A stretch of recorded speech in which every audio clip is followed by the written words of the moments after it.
मई को बाबा अमरनाथ जी की यात्रा शुरू होने वाली है और हम आपको बता दें काफी सारे ऐसे भक्त होते हैं जिनके मन में इच्छा होती है कि वो बाबा बर्फानी के दर्शनों के लिए जाएं।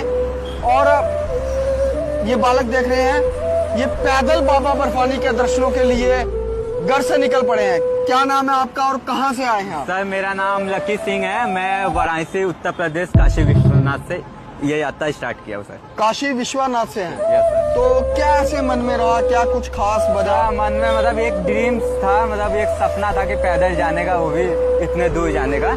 बाकी तो कुछ वो नहीं, इतनी छोटी उम्र में कोई मन्नत वतना नहीं, लेकिन एक ड्रीम है खाली इतना दूर जाने का, वो भी 17 से 18 साल की उम्र में, एज में।